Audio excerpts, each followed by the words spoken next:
Hey everybody, welcome back. This is Eddy Hood at the Cash Flow Debates podcast hosted by IgniteSpot Outsourced Accounting, and I'm with my esteemed business partners today, Dan Luthi and Ryan Steck. And today we're going to be talking about something called the endowment effect and how it's really challenging the way you're making good business decisions and how it could ultimately lead you down a path of unprofitability, which is what we want to prevent today. We want to make sure that at the end of this episode, you're seeing your business, your people, your marketing campaigns in a very clear and logical light. And we're trying to remove some of that emotional connection you might have with the things that you've done so that you can, at the end of the day, know you're doing the best for your business. So this relates to something called sunk costs. It's the idea of having put a bunch of money, time, and energy into something, and now it's messing up your decisions. So if sunk cost is a new term to you, I'll explain the endowment effect in just a minute, but I'm going to have these gentlemen explain sunk cost. This is a term that is often taught in accounting classes. It's a very common term that we're exposed to thousands of times throughout our education. But Ryan, tell us what a sunk cost is. Yeah, a lot of people take it a different way, but ultimately how we look at it is we say, you've put time, energy, money, you've put something into your business and it's not going to give you anything back. Right. And so it's putting something in, not getting anything back in return for what it is you're spending money on. So when you say putting something in, you're talking about the hard work of being a business owner, right? Like the late nights, the blood, the sweat, the tears, all the stuff that nobody sees. You've done that work. Right. Maybe you're emotionally vested in something. Maybe you took a huge risk and you put your kid's college fund at risk to get this business started. And so now it's like, not only is the money in there, my kid's future is tied into this. So you get these sort of layers of stress and anxiety tied into all of your decisions, which means that it's going to be really hard to adjust or deviate from that path now. Right. And what's the problem with that? The problem with that is you put in these sunk costs, you kind of put these blinders on because honestly, you start going down this path and you're going down this path of, I put this time, I put this money, I put this energy, I put my emotion, I put all of this into this idea. It's hard to see that it's not going to work. Or that it's a bad idea. Yeah. Right. Not every idea is a good idea. So, Dan, what's your thought on what a sunk cost is? Yeah, I think the biggest piece for me with sunk cost is that realization, specifically with people who are trying to sell their business, who they perceive their business is worth more than what the market says a business is worth. For that context, I mean, a business may only be able to sell it between, say, 1.2 times top line revenue or EBITDA or whatever it is, and you're looking at it and saying, man, but I put 10 years of my energy and time and effort into this, and I think it's worth 3x from that perspective. And so you put yourself into a situation where your negotiation for potentially selling your business is stuck on that emotion of what you put into it. The reality of it is you're never going to get back, in most cases, what you put into it, or you already received compensation for that effort you put into it. So it's not relating to what the value is today because you're thinking about what was done historically. If it's in the past, it's been spent. Yeah. And so that's why it's called sunk, because it's gone. I mean, it's no longer here. We can't try to revalue what's going on with it. We can only move forward and look at perceived value in context. And the same thing with houses, and same thing with time and energy you put into employees. Plus, nobody cares. Yeah. Right? Like the investor doesn't care at all about the hours you put in or the time, the energy. All they care about is something called a balance sheet, and if the numbers on that are accurate. And the idea here is if I put money in, I got to be able to get money back out at a certain point in time. I know, Ryan, you've got something called the rule of three, which we'll get to in a minute. But I don't think people care as much about you as you think they do. They don't care about the pain that you've gone through, the trials you've gone through. All that matters right now is the business as it stands today. And if I were to walk into your business and take a picture of its economic activity, that's all I care about, right? And another thing, Dan, you and I have talked about this in the past, sometimes entrepreneurs, when they're trying to sell a business, they not only think about everything that they have put in, all of the hardship, but they're thinking about what they have to get out of the rest of their life. Because if I sell this business and I'm 38 years old, for example, well, I need to have $30 million in my bank account in order to retire in a lifestyle that I want. So we're just going to take that 30 mil and we're just going to tack that on because that's what I need. in order to live the life I want, right? So we have expectations from being justified for what we've done. We have expectations for what we're going to need. All this stuff messes up our decision making and makes it really, really hard. So what I'm hoping to do today is talk about some very specific decision situations you're going to be in as a business owner. We're going to talk with these guys about how to approach those decisions so that you're a little more removed from the emotional aspect of it, and you can make a logical decision that will help you build real wealth in the company versus emotional debt. That's a real term that I love. Emotional debt is this idea that as you go through experiences, you build up hatred, you build up anxiety, you build up stress, you build up expectations from people, and you're expecting them to pay you back, right? There's this weird, unintangible debt that nobody's ever going to pay back, but you're holding on to these ledgers, right? These emotional ledgers. And it's the same thing with things in your business. So, okay, actually, I need to talk really quickly about something called the endowment effect, because this will get us started off in this discussion. So, the endowment effect is a psychological term that points to the fact that if you own something, you value it at a much higher price tag than somebody who doesn't own it would, right? So, once you buy a home, it instantly goes up in value in your mind. You think, this is my home, it's now great, it's grand, and you're going to put a bunch of time and energy into it. So you just automatically think it's worth more than it is. It's the same thing with the car that you drive. It's the same thing with the school that you send your kids to, right? You seem to think that school is better than other schools because that's where you go, and that's the school that is in your life. So the endowment effect is really sort of diabolical when it comes to being a business owner, because you own your business, you have employees, you have started a marketing campaign, you have launched, all sorts of different products. All of these things you have some ownership over, so you don't always see them as clearly as you should. So with that on the table, let's talk about this idea of selling a business a little bit more. And Ryan, I'd love, because you sit at the table all of the time with entrepreneurs as a CFO, right? Your job is to be the financial brain at a table, and often there are lawyers there. You've got the purchasing party, you've got your client there.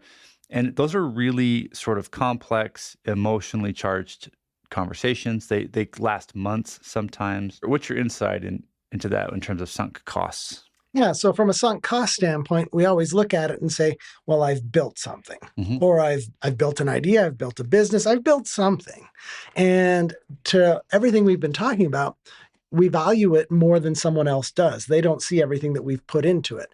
And so when you're assessing an idea, when you're selling a business, when you're doing anything, you have to understand what it's worth to someone else.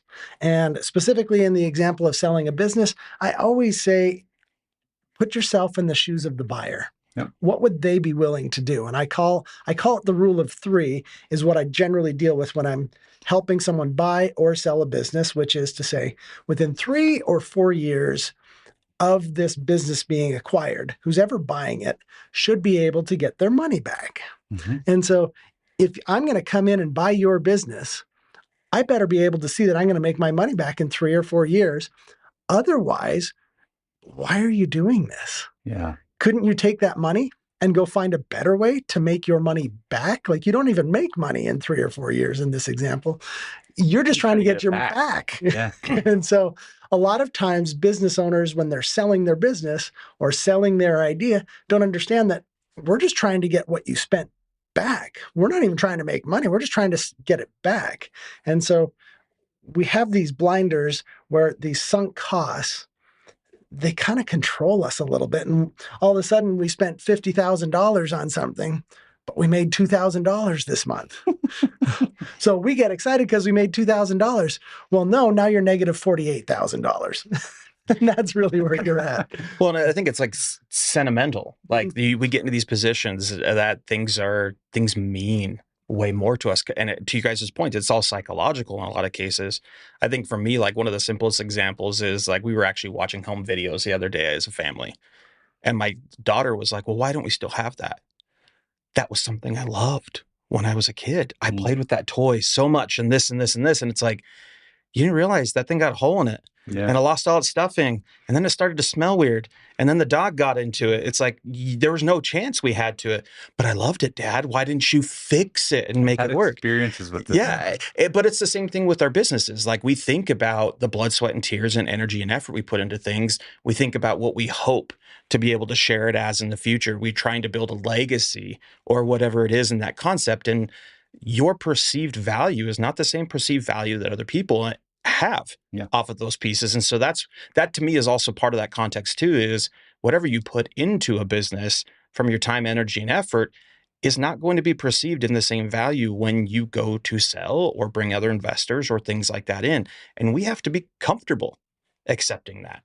Yeah. Now we're not telling you to just like give your business away for free. That's not what we're saying. And in fact, your business might be worth $20 million more than you think it's worth, right? You never know. That's why you need a qualified person to do a business valuation for you, which is a whole art in and of itself before you go and sell this thing. But what we're trying to get at today is that we work with a lot of business owners who are serial entrepreneurs, right? They get a new idea, and so it's easy to bust out a new LLC. And now I've got that going. I've got 18 LLCs happening. I'm putting time into all of them and money into all of them. And very few of those are actually working out and really earning you some cash. And so what we're trying to say is that you need to have some rules of the game set up to protect yourself from sunk costs, so that if that new LLC you just started isn't actually performing the way you had hoped in 6 or 12 months, that the rules of the game tell you, shut that one down, invest in this one, right? Not keep going with it because it's cute and you like it, right? It doesn't matter if you like it. It doesn't matter if you've put time into it. So one of the things I've always liked is to say, for me personally, to give any new thing in my life 6 months of like, I need enough time to test it in the market and to see how people respond to it, and then a fixed dollar amount that I'm comfortable with losing, right? It has to be the amount of money that I could go to my wife and say, I'm going to write a check and burn it. Are you okay with that, right? And if she can say, yep, I'm okay with that, then I know I can lose that money and we're fine. So that might be 10 grand. It might be $1,000 bucks. It might be 100 grand, depending on your own personal finances, whatever it is. But I think if you define a set time and a set dollar amount, and then at that set time at 6 months, say, is this doing what I thought it was going to do? Have I gotten my money back? Has it, where am I at? Then you can logically say, let's keep putting money into this, or we got to shut this thing off. I'm curious to know what you guys think about a strategy like that. I know of a few business owners that we've worked with in the past that actually set limits as partners. They decide, hey, we're willing to do, like, you get 2 $10,000 bets a year per person. Oh, that's cool. And no one couldn't question it. It's the opportunity for you to test and try something new, whether it's a technology, whether it's a system, whether it's a new potential revenue stream. But they get $10,000 twice a year on 2 different ideas to kind of build something new and try something new. And I love that they actually put constraints around it that says no one gets to question the choice. Like, they've accepted that, hey, we'll lose $40K a year and we're okay with this. No big deal. But it gives that person the opportunity to think and love and connect to it. But it also has the boundary that pulls them back in at the end that says, did it bear fruit? Yeah. Did it return what we hoped for it? And is it an idea that's worth valuing? But again, as a business owner, you have to kind of determine those pieces as you're making decisions, as you're kind of maneuvering through it. People are the same context. Sometimes you love the way someone interviews, and then you realize 3 months in, they're just not getting the way your system works. You have to be comfortable at that point in time saying, man, I know I spent 3 months on this person, but are they going to get me to step 2, step 3, step 4? Are they going to be the right piece for us? And I think that's really hard as a business owner to accept, and sometimes because you're emotional with people versus systems. You're connected to it. So it adds more of that sunk emotional cost versus dollar cost, because you're connected to it emotionally because you see a face or a smile, or the story. I know your kids' names. Oh, 100%. I know your kids' names. I can't. So let's switch to that then. So we've talked about how to sort of value your business. It might be worth much more than you think, but it probably is more likely the opposite way, where you think it's worth more than it is. And you need to disassociate yourself from that. But also the idea that if you're going to start new businesses, good for you. You should be doing that, but have some rules set up before you do it. Otherwise, you'll just keep funneling money to it. And I cannot tell you how many businesses I've seen go out of business because the small idea completely cannibalized the cash flow of the healthy business, right? It just completely ruined it. And it's because the entrepreneur got so excited that they got blind. This has to work. This has to work. This has to work. And it just isn't working. And they can't see that. But let's switch to people, right? Because Dan, as you pointed out, and you're sort of very involved in the hiring process in our firm. So pretty much every resume comes across your desk. You usually have to meet all of these accountants and what have you. Have we ever had an accountant in our firm that we should have let go, but we held on to for way too long? Yeah. Oh, definitely.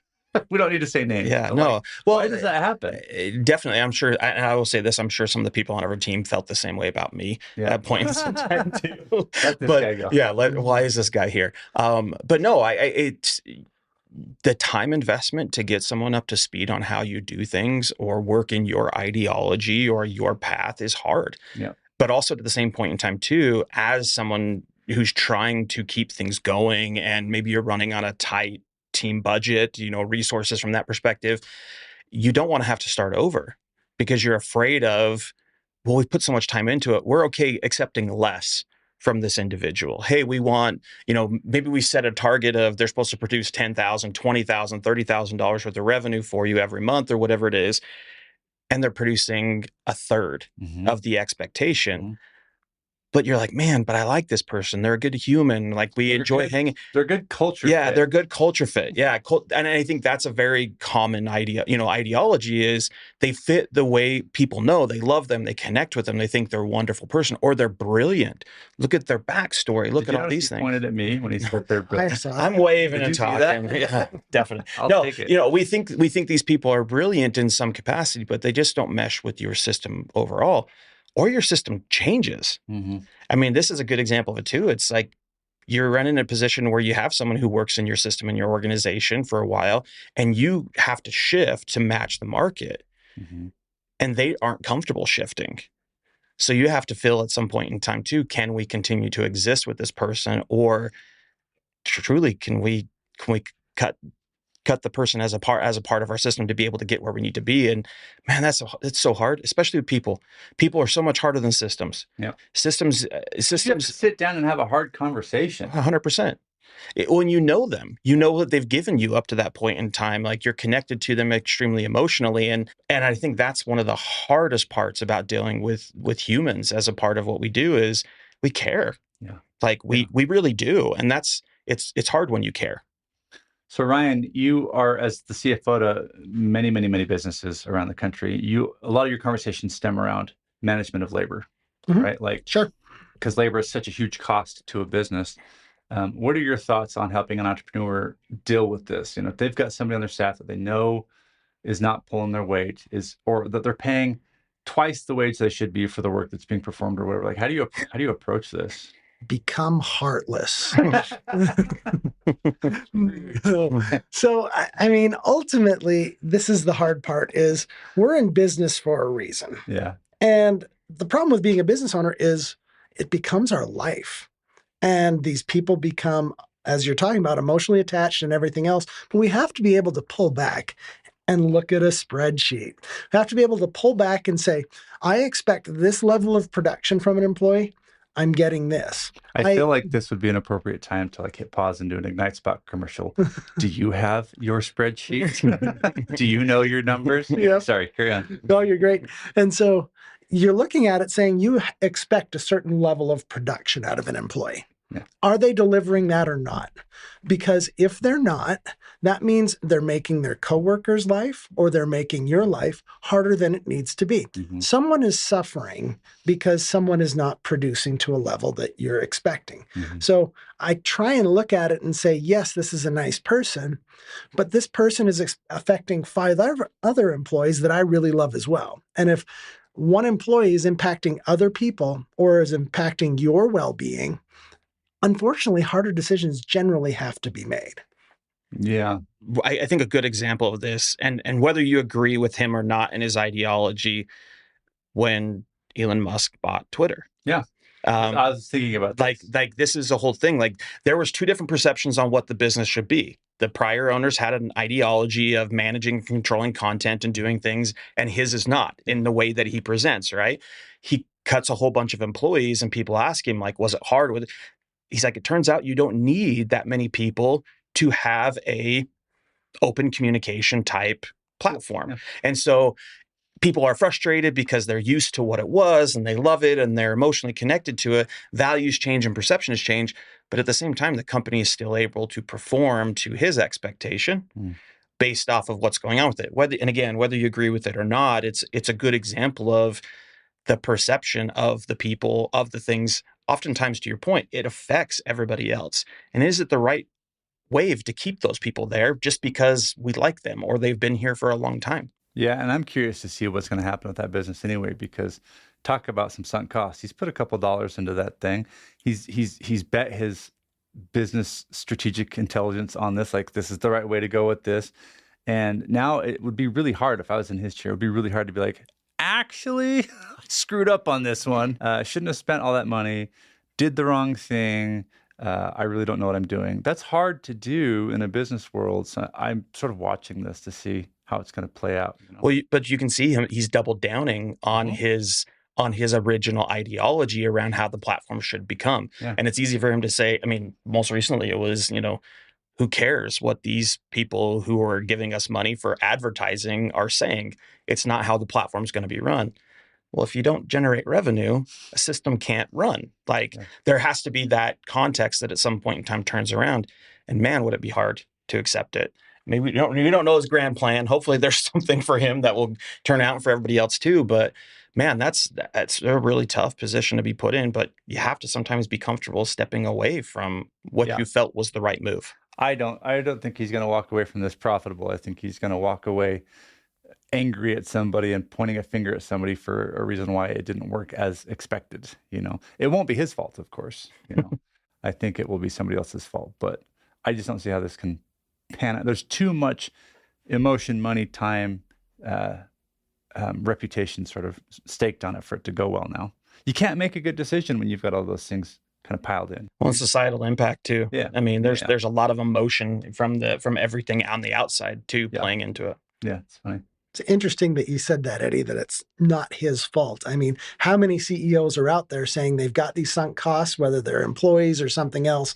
They're making decisions that are negatively impacting their business, and they're looking at it saying, it's not my fault. I'm here to tell you, it's your fault. And ultimately, you have to make the decision that changes the path that you're on. And so if you're sinking your emotions, money, time, energy, whatever it is, into something, and it's not working, and you don't change it, it's your fault. That doesn't mean that it's the bad thing to do, but it is your fault. Yeah, I love that. One of the I have a client that we used to work on, is no longer a client anymore, but in the early stages of our business, and I won't say names, but you'll know who exactly I'm talking about. These two guys will. But I used to go to business meetings with this person, and we live in Utah, and so our sports team here in Utah is the Utah Jazz. That's our basketball team, and everybody knows what Junior Jazz is. It's sponsored by the Jazz organization, so all of the kids run around in Junior Jazz jerseys, and that's how we play our basketball. Well, I remember sitting at a table, and as the accountant, I'm calculating this person's finances, and they are just tanking, losing money like crazy. Can't keep track of cash flow. This person's spending money left, right, and center on ridiculous things that have nothing to do with the business, but in his mind, they do. And I remember going to a meeting, and his whole team is sat around the table, and he's standing at the head of it with his hands on the table, and he's screaming at them saying, I am the equivalent of Michael Jordan, and you're all a bunch of Junior Jazz basketball players, right? And I was just like, whoa. But he was so emotionally vested in his business and the decisions he made, he wasn't willing to say, hold on, maybe I've got too much vested. I need to get some distance and actually talk to my accountant, the people I've hired that I trust, and let's actually get intelligent about this. He was never willing to turn bad ideas off. He just threw more money at them and was just saying, it's going to work, it's going to work, it's going to work. And eventually they went out of business. So it's a real thing. And I like how Ryan looked right at the camera and said, it is your fault. We're not here to point fingers today, but I think one critical skill that every entrepreneur needs to have is the willingness to take responsibility for the decisions of the business, right? To not not point other fingers. So we've talked about selling businesses. We've talked about starting new businesses and how to know when you should turn those off, right? Give yourself a time limit with a set amount of money you're willing to lose. We've talked about employees. I think you could probably take the same strategy with an employee, couldn't you? Say, I'm going to create a policy in my company that says every new employee gets 3 months and whatever, right? But at 3 months, you have to have a hard review to say, is this person meeting the criteria? Doesn't matter if they're sick or their family has a disease that they're getting through or whatever. Like, you have to, that sounds heartless, but you have to do what's right for all of the people in the company, right? I've seen too many entrepreneurs say, but this person needs a job and this person has to work here. They cost a ton and they're ruining our company, but I can't let them go because their daughter needs something. I love that form of charity, but that can't last forever, right, Ryan? Right. Absolutely. I mean, I think a good example of this is we had an employee that worked with us for several years, and they were a really great employee, but their emotion changed and our business changed. Their desire to keep doing what we were doing was not where their heart was. Mm-hmm. And our business had changed on what types of services we had offered. We had restructured some different things, and after a couple of months, we finally sat down and just had an honest conversation between the two of us. And the reality of it was both of us had an agreement at the end of the conversation, it was time for them to move on to another opportunity because we weren't aligned anymore. Yeah. Man, we could have helped each other out had we had that conversation 3, 6, 12 months earlier. But we put ourselves in a situation where it's like, well, we like them. Yeah. We think they're great. And they were frustrated because they're like, this isn't what I want to do. Yeah. And I think those are some of those things where sometimes just being that honest with yourself on what's going on actually sometimes changes the way those people's opportunities become. And sometimes they need a little push just as much as we need a little push to be able to get where we're supposed to be. Yep. Yeah, I love it. So the third area I think we should focus on before we wrap up the show today is marketing. I think marketing is a place where lots of money is squandered and the ROI really isn't there. And so what happens is an entrepreneur gets a really great idea to run a new marketing campaign, or they get an email. Hey, if you buy our thing, our new cool widget or software program, we'll get 800 clients for you. And it's going to be all it's going to take is $400,000 down payment or whatever it is, right? Like, there's so many ways out there to spend money on marketing. And so I would love for Ryan to sort of give us some thoughts on how to approach a new marketing campaign. Because every time I get one of these wild-haired marketing ideas, I have to go to Ryan and say, here's what I want to do. And then Ryan always has sort of a structured conversation with me. So walk me through how you would have that conversation. Yeah. So if you've got a new marketing idea, what you've got to actually decide is, one, how much time you're willing to invest in something, what you think that return is going to be for doing it, and you actually have to do some type of analysis on it. Mm-hmm. It's the entrepreneur comes, says, oh, I found this company that's going to do this for us, or I've decided I'm going to do this from a marketing standpoint, and it's going to be great. Well, what does great mean? And so if you're going to do it, you have to come in understanding, this is what I'm going to do. This is how I'm going to measure success. And this is where I'm actually going to decide if this is going to work or not. Mm-hmm. And that's so hard. Marketing's a great example because it is an idea of, how do I present myself to someone else? It's you saying, how am I going to dress today? How am I actually going to present myself to the world? And when you put on an outfit and someone looks at you and says, you're ugly, you don't like that. And so he looked at me. It's a bad day. Wow, you're ugly. But I dressed myself. I picked this outfit out, and this is what I wanted. Note, Ryan is colorblind and has often come to work in some interesting color choices. Absolutely. Ryan, go home and change that. I love your point, though, because I think a good example of this was with e-commerce. Within e-commerce, there's a lot of times where we start running these campaigns because we feel like it's going to bring in some new, solid, great revenue. Yeah. The problem is we didn't do enough analysis on what the expectation was with it, or we didn't do enough testing with it to where oftentimes that marketing campaign or that discount, whatever we offered, actually ends up taking our margins completely, and they lose mass amounts of money because they didn't evaluate it correctly, or they potentially let it run too long from that perspective, or they don't understand their margins well enough. And so I think it's one of those areas, to your point, you have to be really comfortable being okay walking away was sometimes that bad idea, because you put yourself in a position where the company's being hurt because that system didn't work. The thought process didn't work. Yeah, it's okay to turn a marketing campaign off. I think for some reason we feel like if it failed, that I'm a failure, right? Like we've linked a business, a hire, a marketing campaign to us, and so if it didn't go right, my goodness, I'm not good at what I do. I'm not, and I think you need to get away from that mindset and instead think of yourself more like a scientist in a laboratory. Like, we're going to try this experiment. Okay, that didn't go according to the theory or the hypothesis. Let's change this liquid out. Try again. That's how you should be behaving, not, oh my gosh, I tried an experiment, didn't work. I'm going to go, sit in a bar and get totally plastered now and just give up on life. That's not how a business owner should think. Athletes are great examples of this too. I mean, baseball, sub 300 hitting average is pretty common. Yeah. Like which isn't great. You're going to hit 3 out of 10, maybe, right? From that perspective. But you're doing good there. But you're doing good based off of the circumstances. And I think that's one of those things you have to understand that for your business as a whole too. Like, what is okay and what is not okay? What risks are okay taking on? And maybe your risk is only a $10,000 opportunity. Yeah. And you have to be comfortable setting that framework so that in the future, you don't put yourself in a bind where you can't also even climb out of the hole you put yourself into. Yeah. Yeah.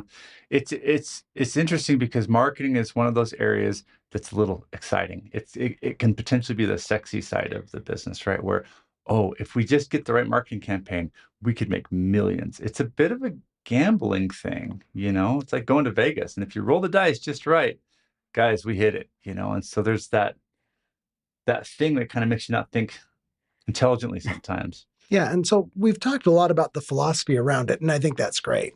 But now you ask me the question, how do we actually approach it? And I think it's important to understand when you approach a marketing campaign that you're coming in saying, I'm going to put some money into this. Mm-hmm. You're going to determine how much money you're willing to waste, as Dan put it, and it really is, how much money are you willing to waste in your marketing campaign, because it might not bear any fruit. But then what becomes important is people just throw money at it. Well, I want you to be able to measure something every single month. You want to be able to measure how many new leads that marketing campaign produced per month. How many more eyeballs are actually looking at your website, coming into your store, doing whatever it is. So I did a marketing campaign.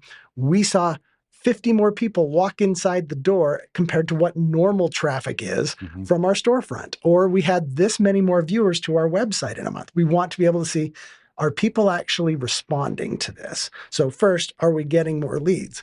Second, are we actually converting those leads into sales? And so the next question is not only are we getting more eyeballs, are we getting the right eyeballs walking into our store or looking at our website? And you have to start tracking these analytics to say, what are we actually getting in return for our investment in marketing? And if you can't measure it, you need to stop for a second and start understanding how you can measure the success of any sunk cost you have, whether it's marketing or anything else. You have to measure it. And so many people just come in and say, here's money, and I'm going to keep putting at it, and I'm hoping it's going to work. If you can't measure it, there's a problem. You have to be able to measure it. Yeah, I really like that, how you're pointing out that you need to take a moment, take a breath, and see if you can measure something. I mean, I know that you're really excited to launch this new marketing campaign because it could solve all of your financial problems and help you buy an island and a helicopter one day. I don't know what you're trying to do, but are you really missing that much if you put a buffer before every marketing campaign and say, I'm gonna get my idea, and before I hit go on those Google ads or whatever I'm gonna do, I'm gonna always give myself 1 week, right? And in that 1 week, I'm gonna talk to my accountant, and we're going to sit down and we're going to set some goals and some metrics, and we're going to figure out how to measure the success of this thing. I think you're just so dang excited that you just grab money and throw and hope, right? It really is a craps table sort of approach at times. And then entrepreneurs often come back saying, oh, marketing doesn't work and that was a total waste of money. And well, maybe it would have worked if you'd have just started off appropriately with the right expectations and set some ground rules. But just throwing money at stuff, that's like a 1 in 10 chance. Yeah. I think there's two ratios, or there's two things I like to look at when it comes to this. One is customer acquisition cost, or they call it CAC for short. You're determining how much resources, you're determining how much resources you're putting into it to acquire a ongoing customer or a one-time event, right? Yeah. You're factoring in your human capital, you're factoring in the cost for the marketing, you're factoring in all those kind of pieces as a part of it. This is what it took to get that person to buy. The other one is actually cost per lead. Mm-hmm. So that's another area where it's the same context, where it's like how many people came in or attempted to buy. You can use both of those metrics for pretty much any type of business when it comes to your marketing strategy. They're going to vary depending on the numbers that they should be. E-commerce is going to be vastly different than a professional service organization, which is going to be vastly different than, a brick and mortar, electronics store. But understanding those two numbers really help you to understand where you should be and if you're being successful in the attempt that you're trying to go through. And sometimes it requires a little bit of research to understand what the market is perceiving based off of those numbers for your type of industry too. And so that's where, to your point, your accountant can help you in that context, or research on Google can help you give that context really, really well too, because there's a lot of people trying to help with those two numbers and help people get transparency with them. Yeah. I love it. Well, so here's something we'd like you to think about if you've been watching this episode. We hope you got something out of this. You're going to go to work today as an entrepreneur, and you're going to be faced with many decisions today.